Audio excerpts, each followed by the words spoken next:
نحمده ونصلي على رسوله الكريم أما بعد فأعوذ بالله من الشيطان الرجيم بسم الله الرحمن الرحيم لقد أرسلنا نوحا إلى قومه فقال يا قوم اعبدوا الله ما لكم من إله غيره إني أخاف عليكم عذاب يوم عظيم قال الملأ من قومه إنا لنراك في ضلال مبين قال يا قوم ليس بي ضلالة ولكني رسول من رب العالمين أبلغكم رسالات ربي وأنصح لكم وأعلم من الله ما لا تعلمون صدق الله العظيم. دا سورة الأعراف دي اتم سپارہ او اتم رکونا شروع کیگی. پدی آیاتونو کی اللہ سبحانہ وتعالی فرمائی لقد ارسلنا نوحا او پتحقیق سرا لے گلے منگا نوح علیہ السلام الى قومه خپل قوم طرفتا فقال نوی ویل یا قومی اے قوما اعبدوا الله عبادت کوي دع الله ما لكم من اله غيره نشتا ستاسو د پارا بل اله دعغنا الهوا اني زچیم اخاف علیکم یریگم پتاسو باندې عذاب یوم عظیم د عذاب د غروز الوینا. د دین مخ کی سورتونو کی او سورت کی د الله سبحانه وتعالی بڑائی بیان شوا او د کفارو د مشرکینو او د دې ټولو ذکر شو او الله سبحانه وتعالی په مختلف طریقو سره کفارو ته نصیحت او وعظ کو او د ځمکې د اسمانونو ټول رازونو باندې رڼا واچول چې دا ټول د الله پیدایش دی، لہذا هغه سره څوک شریک نشته او د هغه عبادت کوي. اوس په ضمن کې د نوح علیه السلام واقعي طرف ته الله سبحانه وتعالی اشاره فرمایي. زه په ځای به د نوح علیه السلام واقعه ډېرې پیډې ذکر راځي، بلکې یو سورہ نوح چې پورا صورت ته دا بم راځي، خو په مختلف طریقو سره الله سبحانه وتعالی یعنی دا واقعه ذکر فرمایلی دا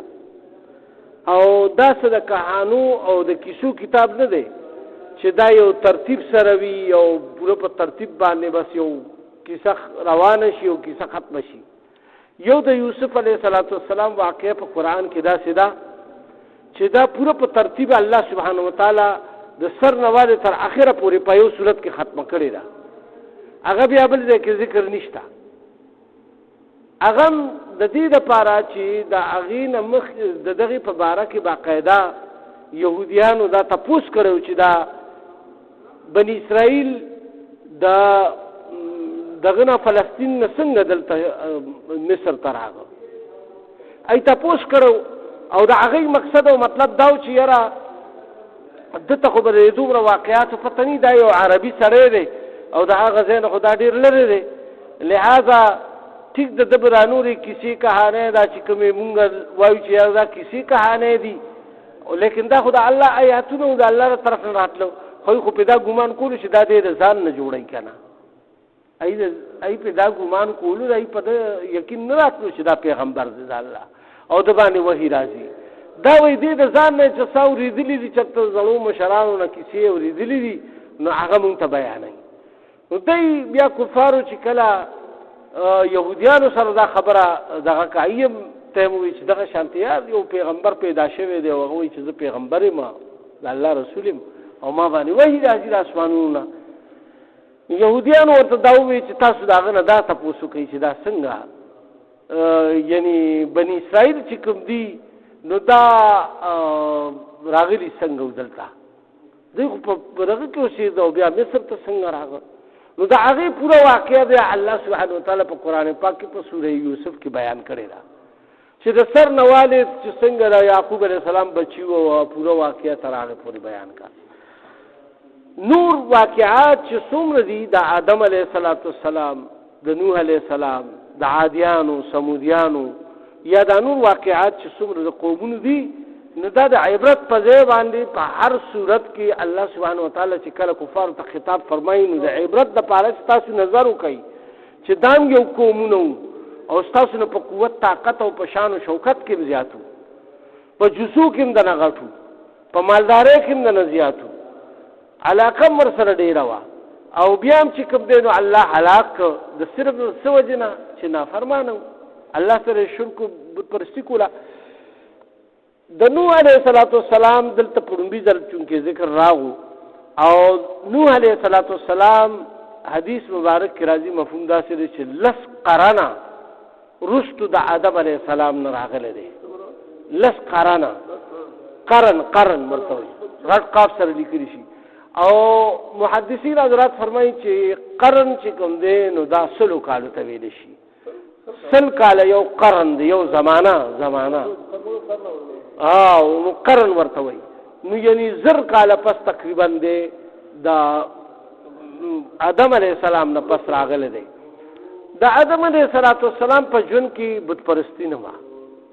تر د هغه د ژونده پورې ولې چې د هغه اولاد د هغه اولاد مو او هغه ورته وعظ نصیحت کولو هغه خو نبي دی لیکن هغه صرف د دې ځمکې د آبادولو او د هغې کې د خپلو کې په یو رحم ترحم یو بل سره وخت څنګه تېروي د هغې مطابق یعنی ای ته به هدایات ورکړو چې په یو ځکه چې اولاد کې خو دغه خبره یې که نه او بل چې کوم عبادت الله سبحانه وتعالی دا مونځ شو دا وغیره دا الله سبحانه وتعالی په هغه وخت کې فرض کړی به او هغه چې څنګه او په کوم حالت کې هغه به د الله په علم کې وي خو لیکن دا مونځ تقریبا په ټولو پیغمبرانو فرض دی نو هغوی خپل عبادت به کولو باقي د زکات مثلا مثال نو شی چې هغې کې دومره مالداران هغه وخت کې ونه لا خو دونه څه جدیدیت راغلی نو بس هر سړي به بس د ځنګل په میوو دانو دا چې کوم خودرو سیزونه دي سیوان دي انګوران دي چې کوم په ځنګلونو کې کېږي بس دا به یې خوړه راشکول به او خپل اوقات به تېرول او خپل وختونه یې داسې یعنې جومپړی جوړې کړې وې یا غارونو کې اوسېده یا کورونو کې کورونه یې واړه جوړ کړي بس خپل آبادکاري کوله خو کفر شرک ته یې کېده شرک کله چې آدم علیه السلام د دنیا نه رحلت وفرمایلو د هغه نه پس بیا ورو شیطانانو یعنی دا شرک چې کوم دی نو په دی کې واچولو او دی په داسې یو به تدریج شکل سره واچولو چې دی ته دا خبره خشته که چې دا ګوره د الله نیازبینو او د ده دعا به قبلې د هغه به چې دعا وکړو بس سمدستي به باران وشو هغه به چې دعا وکړه په سړي بیا چوف کړو نو هغه به جوړ شو هغه به داسې وکړو نو دی ته شیطان په زړه کې دا واچو نو هغه به چې هغه چې مړ شو نو بس د دوی به بیا ډېر زړه خپو شیطان په نظر کې دا واچو چې د هغه غوندې هم جوسه یو دغه جوړ کوي بوته یو شکل جوړ کوي او دغه ته کېدی ستاسو په مینه ماتېږي د عبادت په عرض باندې ورته ورې نه ویلي ځکه چې خو منل نه که نه چې دا خو خدای سره بیا شریک جوړېږي نو دا خبره خو یې نه منله نو ورته خبره خشته که په لومبي ځل باندې داسې چې بی تاسو یو د هغه شکل هم شکل دغه جوړ کړئ او ښکلې د هغه غوندې سترګې پوزه او دغه او بس چې هغه ته ګورئ نو یادېږي به مو بس بیا به دغه کېږي مفسرین حضرات لیکي چې ټول نه لومبی شرک څنګه راغو شرک په دې طریقه راغو نو چې کله هغه جوسه جوړه کړو خلک خو بېکاره وکړه بس زمینداري به وکړو بس بیا به ناست وسي بارانونه به نهرونه مهرونه خو نه وکړه بس د بارانونو په دغه به ناست و بس باران به وشو چې څه به وشو نو بس هغه به اورېدلو به یې خوړه بس نور خو څه کار کسب نه و که نه دفترونه و نه هوایي جهازونه و نه ریلګاډي و نه موټرې وې هېڅ هم بس خپل چېرته نه خوړ نه اوبه راوړې چېرته د سیند نه اوبه راوړې بس دغه اسان غوندې کار و کویان مویان هېڅ شی نو دلته کې دی چې کله دا دغه وکړو نو هغه بوتان یې چې جوړ کړو واقعي دا خو ډېر زبردست دی بلکل هو به هو هغه شی دی جوړ کړو هغه یې جوړ کړو چې هغه جوړ کو هغه بیا مطلب دا دی چې دغه کو هغه چې کوم دغه عبادت خانه واغې کې یو ګټ کې خو عبادت خو نه کولو کنه نو چې کله مونږ به خپل عبادت به وکړو لا وړو هغه دیدار به وکړو چې دیدار به وکړو بیا ولاړ هغه نسل ختم شو ای خو بت پرستی وکړه ازامن چراغ ای وی مړو دا څنګه پلان نکیان خو څه کم کل غونتیو هغه دومره دا جوړ کړو دومره خلک مونږ کینو بیا لار شنو هغه ته غټ تور پسې زی دا وروړي دی جمعات کې دلته کې دی یا د خپل عبادت خانه کې دی چې لکه راغی کوم عبادت خانه وا دی کې دی یو به دغه کپڑا په خیر دی واچوي چې زبر بیا عبادت وکړي نو بیا ته کپڑا لري کې ټول به دیدارو کی نو میان ستورو لکه مثال لا معراج چې دغه ستورو او کپڑا به پېچولي او چې کله به مونږ کو نو بیا هغه کپڑا لري کټول براغون شو یا ډېر خساره او خدای پاک دیو بخیو دا خبرې وکړي بیا په دې طریقه چې هغه د سلام لاړاوي هم بت پرستیونه کا نو بل نسل راغو نه یره وي زمونږ د پلانان نکیان خو کمقل غونته کې ویره دی خو بس سیده دا دین نه کپڑا لري چې هغه تنه مخکاری هغه تنه مخکاری هغه تنه مخکاری چې ټول زمين ټول ته یو شان تخکاری سب ولا دا غزه نه سوک راځي زما دا غزه نه به دیدار کوي دعا بو تکلیف کنه نو بیا شیطان چې کوم دی نو مطلب فزر کې ولا دا واچو چې دا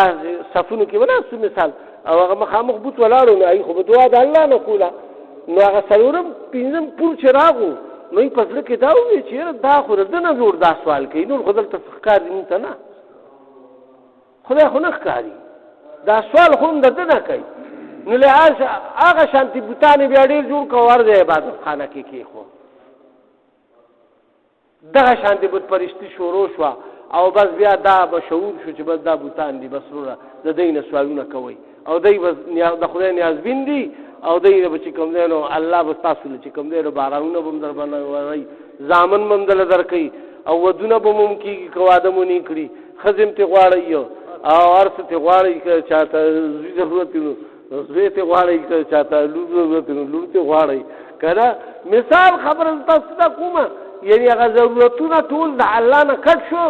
او بوتانو تراغ اوس د الله نه ما سیوا غیر چې څومره دی دا غیر دی کاغه فرشتي کاغه اولیاء دي کاغه ارس چې دي د الله نه ما سیوا بر چا نم سوال نه کوي دلته کې نو دا یو شی دی بس دا په خوانو هم داسې روان دي دلته کې الله سبحانه وتعالی بس صریح فرمایل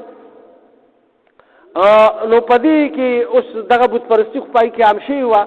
نو الله پاک نوح علیه السلام دغه قوم ته راولېږل او ورته یې چې دوی د بت پرستۍ نه منې کړه چې دوی یې منې کړه نو هغه ورته وعظ نصیحت شروع کړو چې وعظ نصیحت یې ورته شروع کړو مفسرینو حضرات لیکلي دي چې په دې کې یو صدي واوړېده بله صدي واوړېده د 40 کالو عمر کې هغه ته نبوت ملاو شوی او 900 کاله هغه په هغې کې دعوت چلولو او 900 کاله کې صرف 80 کسان یا یو دوه د پاسه یا یو د پاسه سره پاسه 80 کسان دا مسلمانان شو نو ټول کفر او دومره دنیا ډیره شو چې لکونو کروڑونو ته تعداد د خلکو ورسېدو او پکې دغه مسلمانانو نو دلته کې چې کوم دا فرمایي انی اخاف علیکم عذاب یوم عظیم زه یریږم په تاسو باندې د عذاب د ورځې د لوی نه عذاب عظیم سو چې کله دی بیا انکار وکړو 900 کاله کې صرف 80 کسان مسلمانان شو او بیا اخیری 100 کاله کې رسوک مسلمان نشو نو بیا نوح علیه السلام خدای ته سوال کوي او فریاد کوي چې یا الله زه خدای له دروازې ملاړم په سوره نوح کې دې ذکر راغلی دی د شپې مله لاړم په مجمع کې هم دی ته دعوت ورکو په یوازې مې ورکو او هر وخت دی ته دعوت ورکو خدای چې ما ووینم ما نه مخ واړی او په مخ باندې کپړه واچي یعنی زما نه د کرکې اظهار اوس کوي یا ما نه روان شي په بل طرف باندې دومره یعنی زما خبرې اورېدو ته دی تیار نه دي یا الله دی کې خو زه نه وینم چې دی کې څوک دی په اولاد کې څوک مسلمان شي چې یو صدي روغه تېره شو څوک مسلمان نشي نو بیا مطلب دا سړی بس دغه شي که نه انسان پوه شي چې بس دی کې خو څوک مسلماني کې نه نو بس الله بیا ورته فرمایل چې بس ټیک شوه بیا ورته ماته پرې کشته حکم ولا راغو او بیا کشته الله پاک جبرائیل علیہ السلام راولېږلو او هغه ته کشته حکم وکړو چې داسې به تختې پرې کړي او ونې به پرې کړي یا تختې به بیا جوړې کړي یا لور ته به واچي هغې کې هم لږ وخت لګېدو او دوی به خندا کول هغه پورې بیا دغه شانتې په هغې کې کشته جوړه شوه کشته پورې به هم خندا کول وایي دا ګوره داسې به یې چې د ماغو کې کسر دی په خشکۍ باندې کشته ته څه ضرورت دی دلته اوبه نشته نه سمندر شته نه سیند شته او کشته جوړوي اوس دوی ته او هغه ته چې هغه عذاب د ورځې لوی نه یروم نو سیلاب طرف ته اشاره وه چې سیلاب به په تاسو باندې راځي او داسې سیلاب به چې بل راټول هر څه به اوبه اوبه شي ناپایه اوبه به غرونه به پکې غرق شي نو چا مې یقین نه کولو نو وایي د ده خو په ماغو کې وایي څه چل دی که نه د دې دپاره داسې به یې چې داسې تېرېدو وګوره ورته که نه آخر کې مفسرینو حضرات لیکلي دي چې وایي بولو براز یې پکې شروع کړه الله پې په منتیا بیماري ولګوله چېرته یو تلو پکې بولو براز کول هغه پکې ورخوېدلی دی چې چېرته دغه شی خدای پاک نوح علیه السلام ډېر زیات خفه شو چې دا وګورو دا دومره حتک امیز الفاظ او دومره حتک زما دا کشته دی کو دا د الله په حکم ما جوړه کړې ده او دا چې کوم دی نو دی دونه نو الله ورته څه بس غم مه کوه زما پیغمبره زه به یې پې صفا کوم نو فرمایي چې وایي پمنوالی پې ولګېدو چې پمنوالی پې یو پمن راغو هغه بولو براس کول هغه چېرته تخته خوېدلی هغې کې ورغلی دی چې ورغلی دی چې راووتو وایي داسې چلو شو سړی هلکه پرېوتی دی دغه کې بیا په زورونو راویستو چې اوبې پې واچوله سم شو چې سم شوی بیا هلکه دی کې خو شفا ده نو وایي راتلو ټولو پکې غوپه واله اخر کې وایي دا نه صفا کا مفسرینو حضرات لیکلي دي چې وایي په ډکو باندې وایي د هغې هغه سرونه هغه هر څه راویستو ښه واش کا او ښه ښکلې پاکه کا او په دې کې بیا د الله عذاب راغو نو باران د بره نه ختمېدونکي باران مونږ یو جلک په 2010 کې یعنی په نوښار کې لیدلی دی چې سیلاب څه ته وایي مونږ خو به صرف د نوح علیه السلام واقع لیده که نه نو سیلاب داسې چې خړې اوبي چتونه مکانونه او بوساړۍ او میخې او ځناور او انسانان هر یو شی پکې روان و او چې څه به مخې نه ورتله هغې اوچتول داسې پکې لکه د توتن کې پکې روان و هر یو شی پکې روان و نو دا د بره نه مو اوبه او د لاندې نه مو اوبه